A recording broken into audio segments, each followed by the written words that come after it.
కంటి ముందే నందనం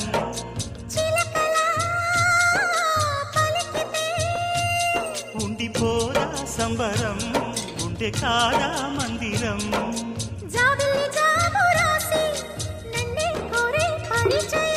పున్నగ పూలు పూసే వన్నే చిన్నే రసమయం